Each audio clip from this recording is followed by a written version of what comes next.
Teoría del Estado, capítulo 2. La teoría del Estado como ciencia política y teoría política. 1. Función de la ciencia política. 2. Posibilidad de una disciplina científica en este orden. 3. Criterio. 4. La ciencia política dogmática y la ciencia política crítica. 5. Dogmatismo ingenuo. 6. Dogmatismo crítico. 7. Dogmatismo racionalista. 8. El materialismo histórico. 9. Autodescomposición de la ciencia política. 10. El relativismo y su influencia en la autodescomposición de la ciencia política. 11. Los mitos de nuestra época. 12. El retorno a la metafísica. 13. El pensamiento de Heller. 14. Las constantes del proceso histórico sociológico. Hemos delineado someramente la naturaleza de la teoría del Estado. Es indiscutible que, no obstante su autonomía deriva de su punto de vista y su objeto, la teoría del Estado es una de las ciencias que en conjunto constituye la enciclopedia política. Es una de las ramas de la ciencia política en sentido amplio. Por ello, y como la teoría del Estado como disciplina autónoma es de creación reciente, es necesario hacer un examen de la problemática de la ciencia política y sus transformaciones en el decurso de la historia. En esta forma examinaremos los antecedentes y vicisitudes de muchos de los capítulos de la teoría del Estado.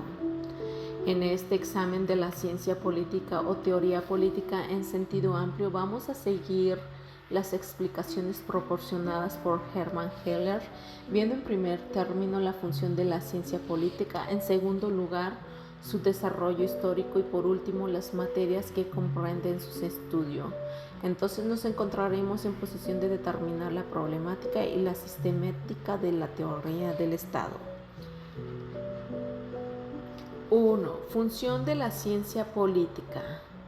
Hermann Heller precisa con claridad cuál es la función de la ciencia política al decir: la ciencia política solo puede tener función de ciencia si se admite que es capaz de ofrecernos una descripción, interpretación y crítica de los fenómenos políticos que sean verdaderas y obligatorias. Si no se acepta esto, una declaración sobre cualquiera de los procesos políticos puede, en verdad, llenar la función práctica de servir como arma en la lucha política para la conquista o defensa de las posiciones de dominación, pero no cumple una misión teórica. El pensamiento de Heller que hemos transcrito precisa con gran claridad la misión por realizar por el conocimiento político cuando aspira a obtener la calidad científica. En primer lugar, debe efectuarse una descripción, esto es, un examen analítico del fenómeno político determinando sus componentes. A continuación, debe interpretarse ese fenómeno que se ha descrito, es decir, debe penetrarse en su interioridad para determinar el sentido y las funciones de este fenómeno, adecuando la crítica del mismo, este es, considerándolo a la luz de los valores. El resultado de esta descripción y crítica ha de expresarse por medio de principios generales que habrán de regir en sus postulados la realidad de esos fenómenos para sus conclusiones sean verdaderas y obligatorias. Lo que acabamos de expresar corresponde igualmente por sinonimia a la teoría política. 2. Posibilidad de una disciplina científica en este orden. En consecuencia, la política tendrá carácter científico cuando llegue a establecer en forma verdadera y obligatoria principios de descripción, interpretación y crítica de los fenómenos políticos. Si no lo hace, será un simple conocimiento empírico sin validez universal, no pudiendo auxiliar al estudio de la teoría política. Pero los datos que puede tomar de la realidad la ciencia política son extraordinariamente numerosos y complejos. Por ello, debe utilizarse un criterio de verdad que le permita describir e interpretar en forma válida los fenómenos políticos, estableciendo los principios universales que le dan categoría de ciencia. 3. Criterio. Criterio es la norma mental que nos sirve para juzgar, para apreciar valores. Criterio es la marca o signo distintivo que nos permite distinguir una cosa de otra. El objeto del criterio es llevarnos a la certeza, o sea, a un estado anímico de convencimiento de manera evidente que nos encontramos en posesión de la verdad. El criterio de certeza no es único, sino que ha variado en el transcurso de la historia. El criterio puede clasificarse en dos grandes grupos, los de carácter dogmático y los de carácter crítico. Los criterios dogmáticos son aquellos en que se toma como norma la apreciación valorativa, un principio o conjunto de principios que se aceptan sin discusión. Así pasa, por ejemplo, con las verdades sobrenaturales de la religión que se basan en la autoridad de la revelación divina o con las verdades que al parecer están en perfecto acuerdo con las exigencias de la razón. En cambio, los de carácter crítico son aquellos en los que la norma valorativa descansa en verdades que se han alcanzado después de reflexionar acerca de la validez de los propios juicios. El entendimiento humano es capaz de conocer la verdad en su realidad objetiva y de poseer una certeza legítima basada en la adquisición de esa verdad. El criterio seguro e infalible para alcanzarla, dice González Uribe, es la evidencia, lo cual reposa en el principio de contradicción. Hay que buscar, pues, a toda costa la evidencia con apoyo a las diversas fuentes de certeza, por evidencia intrínseca, experiencia, raciocinio y por evidencia extrínseca, historia y revelación. Una vez encontrada la evidencia a través de esas fuentes, el hombre puede estar razonablemente seguro de haber llegado a la verdad. Históricamente dominó en primer término el criterio dogmático. Es la etapa del realismo ingenuo. Posteriormente, al evolucionar la humanidad, se discutieron las verdades y no se aceptó sino las que pudiesen comprobarse científicamente. Es el realismo crítico. 4. La ciencia política dogmática y la ciencia política crítica. La ciencia política siguió una trayectoria similar en su desarrollo. En un principio dominó en el examen de los fenómenos políticos el criterio dogmático y se consideraron buenas y verdaderas las situaciones políticas existentes sin discutirlas ni analizarlas. Es la etapa del realismo ingenuo de la antigüedad. Con el florecimiento del pensamiento filosófico en Grecia, concomitantemente se transformó el criterio de apreciación de los fenómenos políticos, no aceptándolos como hechos inexorables, sino buscando su explicación, reflexionando sobre ellos, naciendo la ciencia política crítica. Es la época de Sócrates, Platón y Aristóteles. 5. Dogmatismo ingenuo. Al ocurrir el ocaso de la filosofía pagana con el advenimiento del cristianismo, el pensamiento político se encontró en una etapa de dogmatismo ingenuo, pues se aceptaba sin discusión ni análisis la doctrina de la Iglesia para explicar los hechos políticos. Los textos de la Sagrada Escritura se consideraban como la autoridad suprema en toda índole de problemas, existiendo únicamente polémica en cuanto a su interpretación. 6. Dogmatismo crítico. Posteriormente, sobre todo a partir del siglo XIII, fueron exhumados los textos filosóficos de la antigüedad, recobrando el espíritu humano su calidad crítica. En esta época floreció la escolástica, escuela dogmática, porque acepta las verdades de la Iglesia Católica como definitivas, pero haciendo en torno de las mismas una labor de armonización, de concordancia con el pensamiento filosófico de la antigüedad clásica. Es la época de Santo Tomás de Aquino, 1225 a 1274, y su escuela, que elaboraron la estructura de la que desde entonces se considera filosofía tradicional. El dogmatismo de esta escuela filosófica no es ingenuo, sino crítico por examinar las verdades contenidas en los textos del cristianismo, buscando su fundamentación racional. 7. Dogmatismo racionalista. Posteriormente se hizo caso omiso de las verdades religiosas y se trató de buscar la explicación y conocimiento de las cosas exclusivamente en los resultados del raciocinio. Se trata de un dogmatismo por establecer como verdad absoluta los resultados del razonamiento humano. El racionalismo se inicia en Descartes, 1596 a 1650, y culmina con Kant, 1724-1804, y los grandes filósofos idealistas alemanes del siglo XIX. El pensamiento político siguió la influencia de esas corrientes y sucesivamente se elaboró a las luces del dogmatismo ingenuo, del dogmatismo crítico y del dogmatismo racionalista.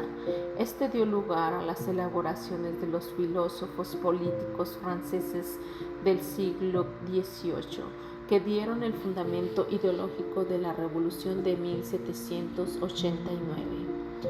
8. El materialismo histórico. Las tremendas transformaciones sociales provocadas por la Revolución Francesa, y en especial las desigualdades económicas que se acentuaron en el siglo XIX, provocaron una reacción contra esa situación, surgiendo nuevas posiciones ideológicas de inevitable repercusión en el pensamiento político. Se consideró al factor económico como único motor y fuente de la actividad humana, de la historia, y se condicionaron en consecuencia los fenómenos políticos a esa simple causalidad potencial económica.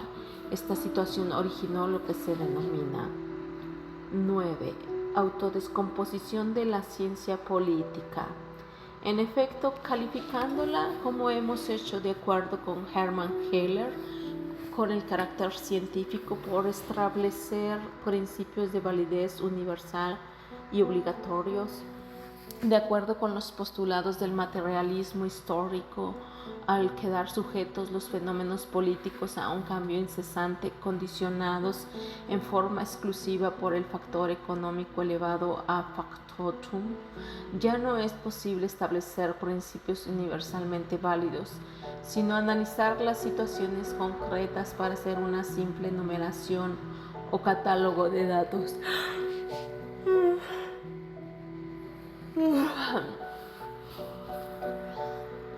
Según González Uribe, a este resultado desolador y mortalmente peligroso para la ciencia política contribuyeron no solo los hechos, sino también las doctrinas de ciertos pensadores que pusieron de relieve la influencia decisiva de las transformaciones histórico-sociológicas en la determinación de la forma y el contenido de los pensamientos humanos, hasta el punto de privarlos de todo valor absoluto y universal y dejarlos convertidos en mero reflejo de las características peculiares y cambiantes del momento. El historicismo de Hegel y Savigny y el determinismo económico de Marx señalan las fases iniciales de esta tendencia ideológica, que fue exacerbándose con el transcurso del tiempo hasta sacar ya en nuestros días las últimas consecuencias que llevaba implícitas, produciendo la completa postración de la ciencia política. 10. El relativismo y su influencia en la autodescomposición de la ciencia política.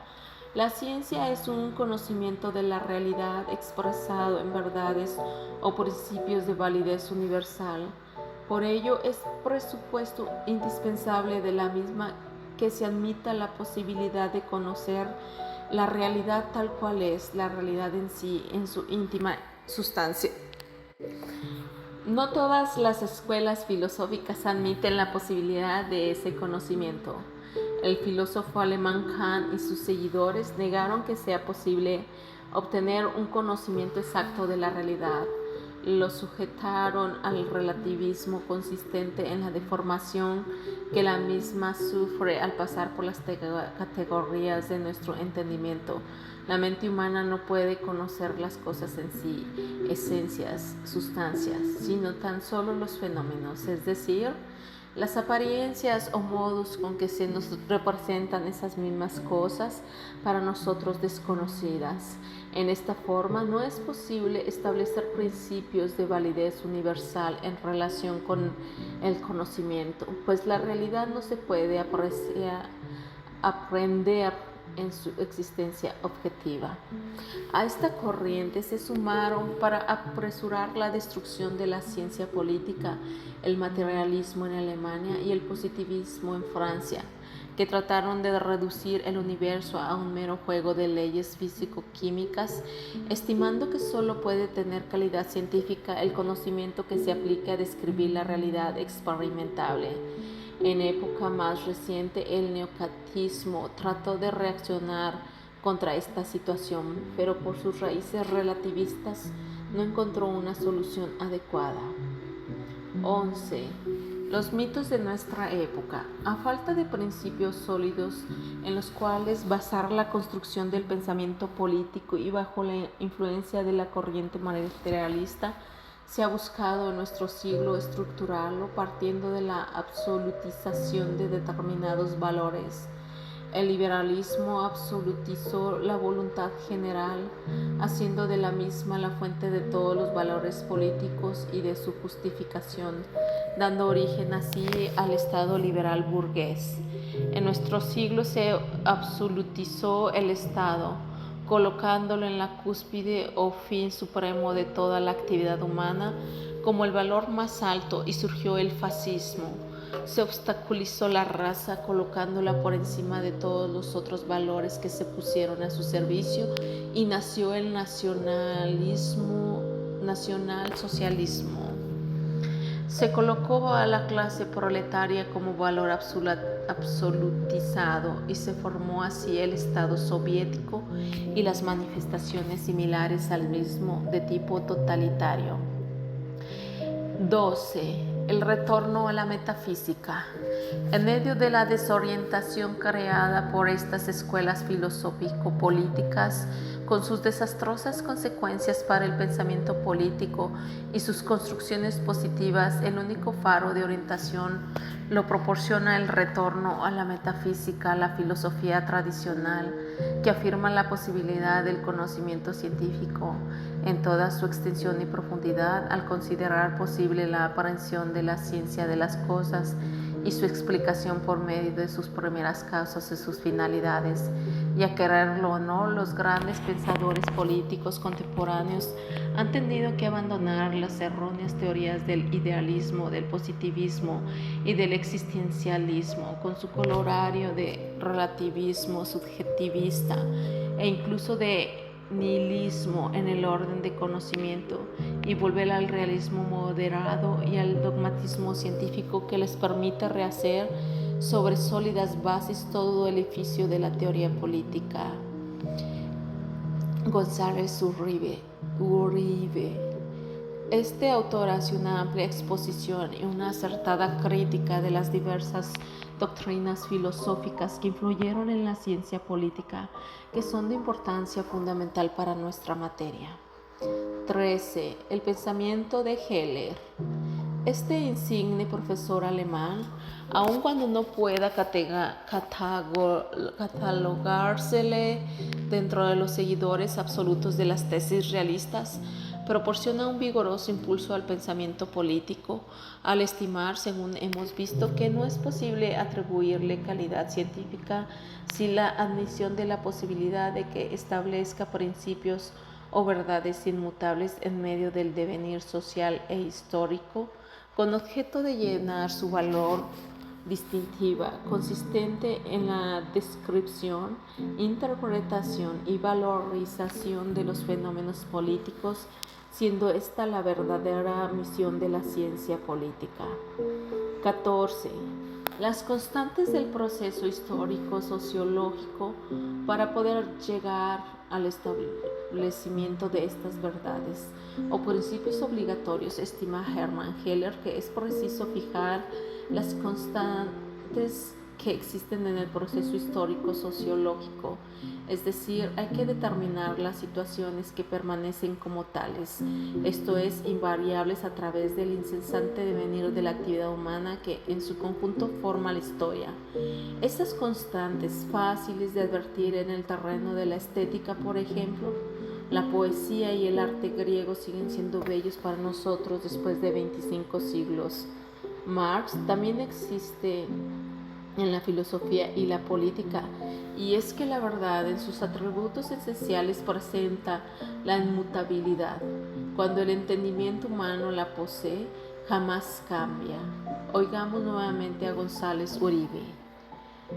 Es notable comprobar cómo hay determinadas teorías y principios que han tenido un valor permanente y se han transmitido hasta nuestro tiempo, con todo su vigor y fuerza de convicción, a pesar de que las situaciones políticas de hecho han cambiado grandemente. La razón de esto está en que los grandes pensadores políticos, sin perder el contacto con la época en que vivieron y las realidades que les tocó atacar o defender, lograron esclarecer en sus obras ciertas verdades sustanciales e inmutables de la vida política. La tarea de la ciencia política consiste en encontrar esas verdades, esos principios fundamentales y en torno de ellos elaborar su construcción sistemática. Dentro de esas constantes se encuentra en primer término, como afirma Heller, la naturaleza humana, que persiste constituyendo la personalidad del hombre como un compuesto de materia y espíritu a través de las épocas. Como complementos necesarios e indispensables del hombre, por su propia naturaleza, se encuentran siempre otros hechos que constituyen igualmente constantes históricos, sociológicas, tales son la existencia de la sociedad humana en cuyo seno vive el individuo, la existencia dentro de esa sociedad de una autoridad ordenadora e igualmente la existencia de un orden normativo que estructura esa sociedad y rige su funcionamiento. El hombre, además, de manera constante ha efectuado una labor de crítica y valorización de la autoridad que les impone sus decisiones tomando como criterio de esa valorización su mayor o menor realización del fin intrínseco a todo grupo social, que es el obtener el bien común.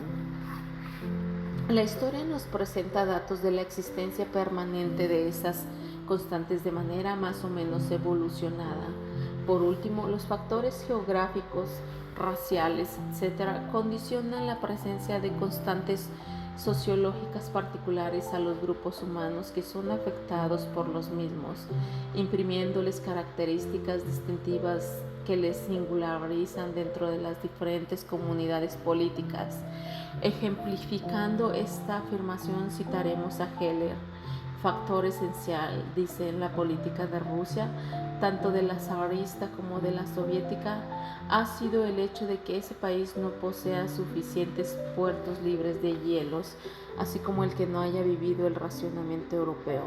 Con base en las verdades anteriores, en las constantes histórico-sociológicas que comprende, la ciencia política ha de efectuar la construcción de la estructura, analizando los datos de la realidad a la luz de la razón, estableciendo así la descripción e interpretación de los fenómenos políticos, llegando al establecimiento de principios de validez universal y obligatoria en relación con los mismos.